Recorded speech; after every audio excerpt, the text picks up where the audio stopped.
Hello friends, a very good morning to all of you. जैसा कि आप सब जानते हैं, पार्ट्स ऑफ स्पीच हम कर रहे हैं और पार्ट्स ऑफ स्पीच में जो वर्ब्स था वो हमने स्टार्ट कर लिया है। वर्ब्स के जो टाइप्स थे वो हमने बात की कि दो प्रकार के वर्ब्स के टाइप होते हैं। एक होता है आपका ऑक्सिलरीज यानी सहायक क्रियाएं, और एक होता है आपका रेगुलर या ऑर्डिनरी वर्ब्स जिनको हम मैन वर्ब्स भी कहते हैं। तो आज हम ऑक्सिलरीज का यूज़ करने वाले हैं। सहायक क्रियाओं को किस तरह से हमें काम में लेना है, क्या उनके रूल्स हैं, यूज ऑफ ऑक्सिलरीज, सहायक क्रियाओं का प्रयोग। और एज यू नो इनकी जो संख्या है वो होती है 24। ऑक्सिलरीज की जो संख्या है वो 24 होती है। और इनको हम एक और चीज़ में यहाँ पे बताना चाहूँगा, 24 फ्रेंड्स ऑफ नोट भी कहते हैं।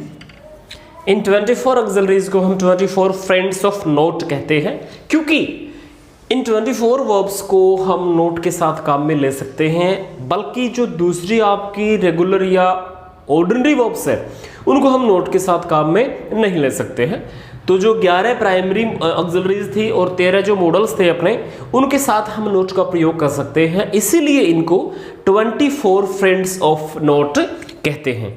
एंड वन थिंग मोर, जहां पर भी हमें नोट का यूज करना होता है तो ये ऑक्सिलरीज के साथ रहेगा, चाहे हम इसको कहीं भी कैसे भी यूज करें। एक चीज हमें ध्यान रखनी है कि जो हमारे नेगेटिव इंटरोगेटिव सेंटेंस होते हैं, जो नकारात्मक प्रश्नवाचक वाक्य होते हैं, उनमें हम ऑक्सिलरीज प्लस नोट को अगर लगाएंगे तो वो एब्रिविएशन फॉर्म में लगाएंगे। जैसे मान लीजिए कि हमें इज और नोट लगाना है, तो हम उसका जो इजंट फॉर्म है उसका प्रयोग करेंगे। नेगेटिव इंटरोगेटिव की मैं बात कर रहा हूं। और यदि हमें एब्रिविएशन का यूज नहीं करना है तो हम इज, उसके बाद सब्जेक्ट और उसके बाद नोट लगाते हुए इस स्ट्रक्चर को हम फॉलो कर सकते हैं। तो 24 फ्रेंड्स ऑफ नोट हो गए। अब हम सबसे पहले बात करेंगे the use of to be. हम टू बी का प्रयोग सबसे पहले इस वीडियो में सीखेंगे। हेलो फ्रेंड्स, ऑक्सिलरीज वर्ब के अंदर हम सबसे पहले जो बी का प्रयोग है वो करने जा रहे हैं। और बी का प्रयोग करने से पहले मैं आपको बता दूं कि बी जो है वो एक इरेगुलर वर्ब है। रेगुलर और इरेगुलर वर्ब क्या होती हैं? तो रेगुलर वर्ब वो होती हैं जिनके जो सेकंड, थर्ड और आईएनजी फॉर्म है, स्पेशली जो सेकंड फॉर्म है और जो थर्ड फॉर्म है वो ईडी लगाने से बन जाती है। मीन्स आपका लाफ्ड है, आपका आस्क्ड आस्क्ड है। तो सिंपली ईडी लगाने से जो वर्ब पास्ट और पास्ट पार्टिसिपल में बदल जाती है उनको हम रेगुलर वर्ब कहते हैं। और इरेगुलर वर्ब हम उन्हें कहते हैं जो ईडी लगाने से जिनका पास्ट या पास्ट पार्टिसिपल फॉर्म नहीं बनता है। तो बी उस कैटेगरी की वर्ब है। अब हम इसके यूज़ की बात करेंगे कि बी का यूज़ हमें किस तरह से करना है। तो मैं आपको बता दूं कि ऑक्सिलरीज के अंदर हमारी जो 11 प्राइमरीज ऑक्सिलरीज हैं, आपकी बी है, आपका डू है और आपका हैव है। तो उनमें बी एक ऐसी वर्ब है जो स्वयं काम में न आकर के इसके जो फॉर्म्स हैं वो काम में आते हैं। और 4 प्रकार की ये जो बी वर्ब है वो 4 प्रकार से हम इसको डिवाइड कर सकते हैं। इसकी जो प्रेजेंट फॉर्म है बी की वो होती है इज, एम और आर। जो बी की प्रेजेंट फॉर्म है वो होती है इज, एम और आर। इसकी जो पास्ट टेंस की फॉर्म है वो होती है वाज और वर। और इसकी जो पास्ट पार्टिसिपल है, मीन्स वर्ब की थर्ड फॉर्म जो है वो होती है बीन। और इसकी जो प्रेजेंट पार्टिसिपल है, इट मीन्स जो आईएनजी फॉर्म है इसकी, वो होती है बीइंग। तो ये 4 इसके फॉर्म्स हो गए। अब हम इसके यूज की बात करते हैं। तो बी को हम दोनों ही तरह से काम में ले सकते हैं। दोनों तरह का मतलब है ये ऑक्सिलरी वर्ब भी है और ये ऑर्डिनरी या रेगुलर या मैन वर्ब का काम भी करती है। सबसे पहले हम इसको ऑक्सिलरीज के रूप में काम में ले रहे हैं कि एक सहायक क्रिया के रूप में इसका क्या रोल होता है। तो एक सेंटेंस आप देखिए यहाँ पे, she is reading, she is reading. तो यहाँ पर जो इज है ये हमारा बी का एक रूप है और ये यहाँ पर ऑक्सिलरी है, सहायक क्रिया है, क्योंकि मुख्य क्रिया जो है वो तो हमारी रीडिंग है। तो ऑक्सिलरी का मीन्स हेल्पिंग वर्ब इज यहाँ पर एक सहायक क्रिया है। और हमने बात की थी कि इज जो है वो एक मैन वर्ब के रूप में भी काम आती है, एक रेगुलर या ऑर्डिनरी वर्ब के रूप में भी काम में आती है। तो सी इज ए टीचर, यहां पर जो हमारा इज है वो एक ऑक्सिलरी नहीं है, वो एक मैन वर्ब है, रेगुलर वर्ब है, या यूं कहें कि वो इस बी के प्रेजेंट फॉर्म का एक पार्ट है। तो ये रेगुलर वर्ब हो गई इज, या यूं कहें मैन वर्ब हो गई, और ये आपकी हो गई सहायक क्रिया या ऑक्सिलरीज। तो ये तो आपका बी का एज एन हेल्पिंग वर्ब और एज ए मैन वर्ब प्रयोग हो गया। अब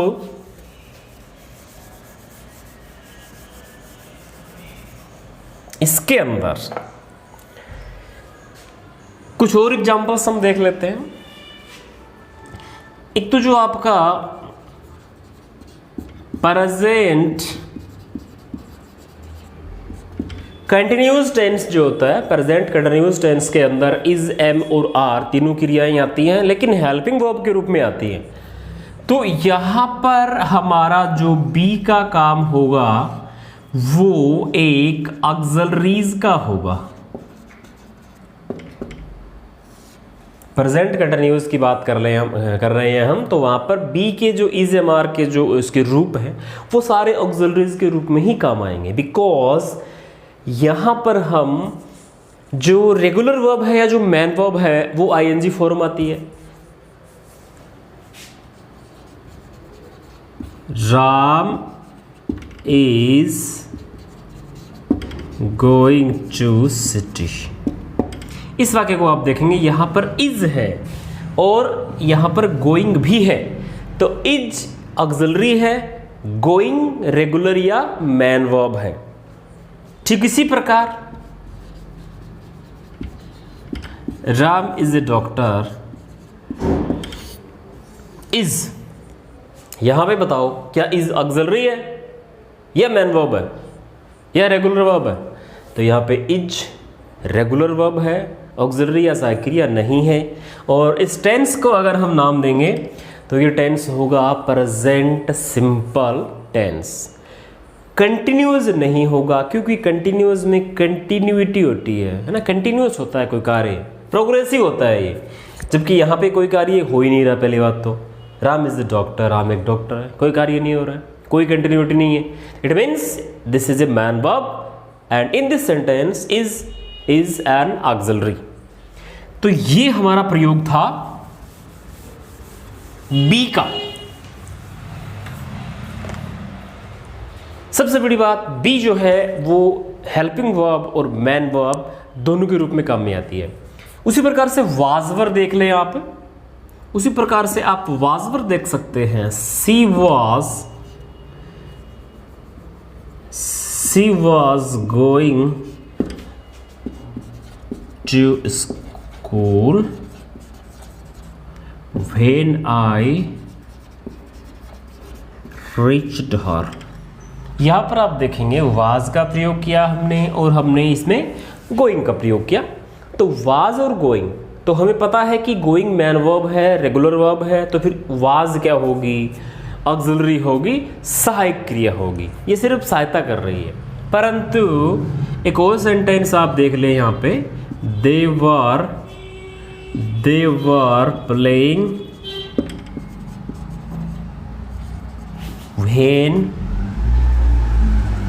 I went them।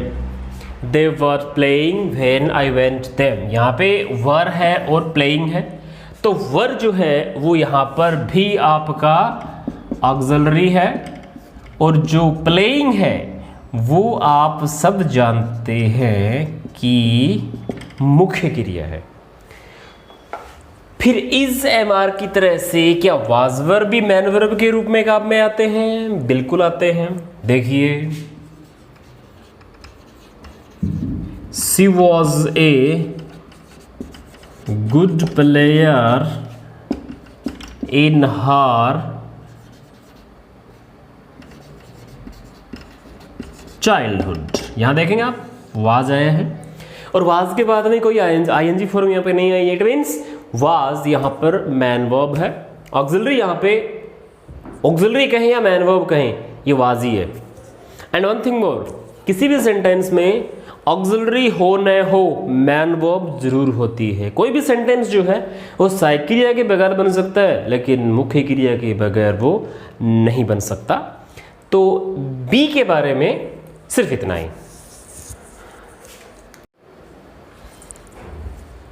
बी के बाद हमारी जो नेक्स्ट ऑक्सिलरी है वो है डू, जिसके 3 फॉर्म होते हैं, डू, डज और डिड। तो इन तीनों का प्रयोग हमें कहां कहां कब और कैसे करना है वो आप यहां पे देखेंगे। तो डू और डज का प्रयोग एज यू ऑल नो हम एक टेंस में करते हैं, और ये है अपना प्रेजेंट सिंपल टेंस। डू और डज का प्रयोग हम प्रेजेंट सिंपल या प्रेजेंट इंडेफिनिट टेंस में करते हैं, और कहां कौन से वाक्यों में करते हैं? तो ये हम करते हैं जब हमारा वाक्य हो नेगेटिव। नेगेटिव में हम करते हैं डू नॉट और डज नॉट का प्रयोग, या जब हमारा वाक्य हो इंटेरोगेटिव तो हम डू या डज से वाक्य की शुरुआत करते हैं। अब बात ये आती है कि डू और डज कहाँ और कब लगाना है। तो सिंपल सा इसका फॉर्मूला है, अगर हमारा कर्ता हो एक वचन तो हमें लगाना है डज, और अगर हमारा सब्जेक्ट हो प्लूरल तो हमें लगाना है डू। और एक चीज मैं आपको और बता दूं यहाँ पे कि ये जो आपकी डू जो वर्ब है, ये ऑक्सिलरी भी है और ये रेगुलर तो नहीं है, वैसे इरेगुलर है, लेकिन ये एक ऑर्डिनरी वर्ब भी है। आई रिपीट, डू जो है वो एक सहायक क्रिया भी है और वो एक मुख्य क्रिया भी है। क्लियर? क्योंकि इसके 4 फॉर्म होते हैं, 4 इसके रूप होते हैं, डू, डिड, डिड और डू, डिड और उसके बाद होगा डन और डूइंग। डू वर्ब की फर्स्ट फॉर्म है, डिड उसका पास्ट रूप है, डन उसका पास्ट पार्टिसिपल रूप है और डूइंग उसका प्रेजेंट पार्टिसिपल रूप है। तो डू मैन वर्ब भी हो गई और डू यहां आपने देखा हेल्पिंग वर्ब भी हो गई। उसी प्रकार से डू, डज और डिड ये तीनों ही डू की फॉर्म है, तो ये तीनों ही हेल्पिंग वर्ब और मैन वर्ब दोनों का कार्य करती है। कैसे?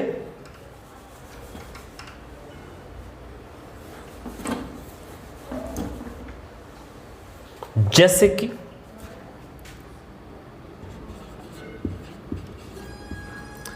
boys are doing their work, or boys do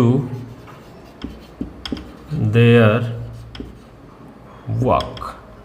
यहां पर एक तो आया है डूइंग और एक आया है डू। तो जैसा कि आप सब देख पा रहे हैं कि यहां पर आर है वो है हेल्पिंग वर्ब ऑक्सिलरी है, और डूइंग है वो है मैन वर्ब। तो डूइंग जो है वो डू की चौथी फॉर्म या आईएनजी फॉर्म है। तो क्या यहाँ पे डू सहायक क्रिया है? नहीं, यहाँ पे डू मैन वर्ब है। जो डूइंग फॉर्म है वो डू से बना है और ये मुख्य क्रिया है।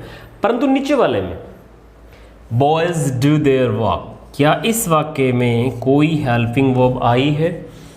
तो आंसर होगा कि इस वाक्य में कोई भी हेल्पिंग वर्ब नहीं आई है। ये जो डू है ये इसकी मैन वर्ब है।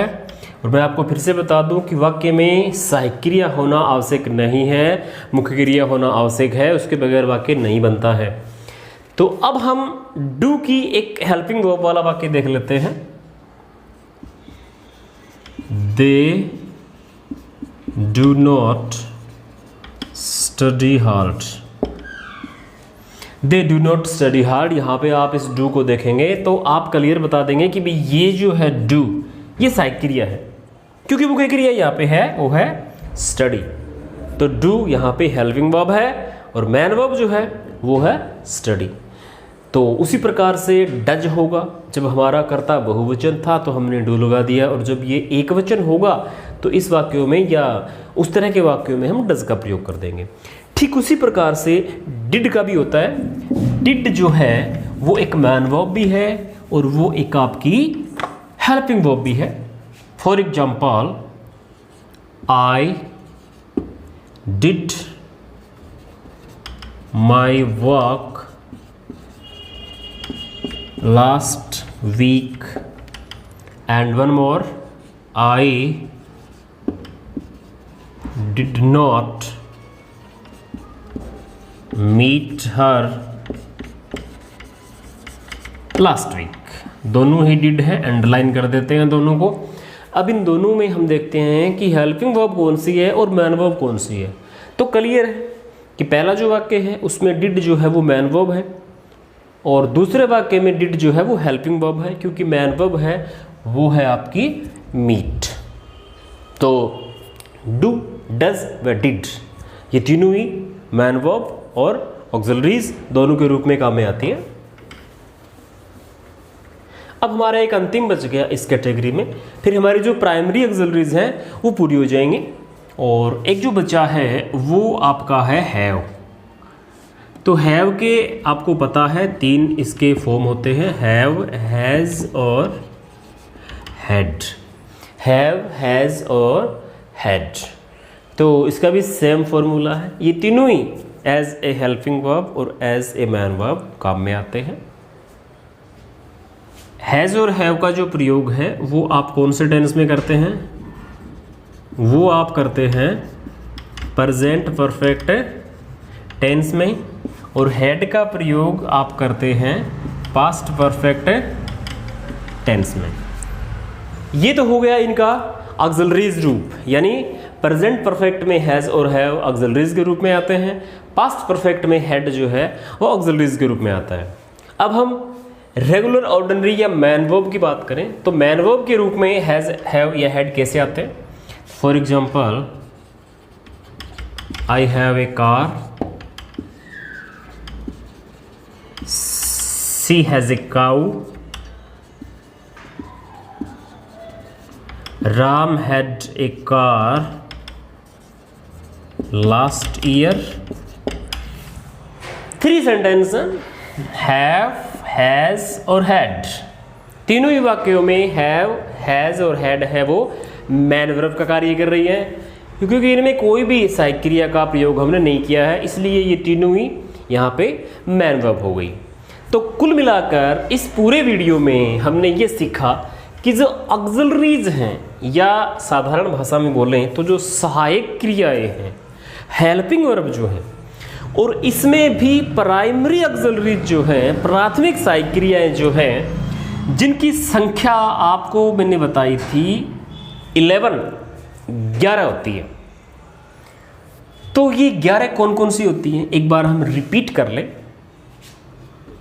is, am, are, was, were, has, have, had, and do, does और लास्ट है आपकी डिड।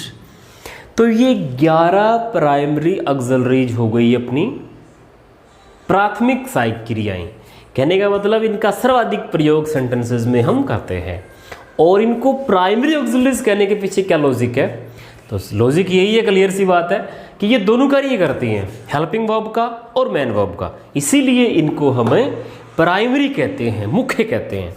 और जो मॉडल ऑक्सिलरीज हैं जो 13 होते हैं, जो हम करेंगे आगे आने वाले समय में, उनको हम प्राइमरी क्यों नहीं कहते हैं? उनको हम मॉडल ऑक्सिलरीज कहते हैं क्योंकि वो कभी भी मेन वर्ब का कार्य नहीं करती है। जैसे आई कैन लिफ्ट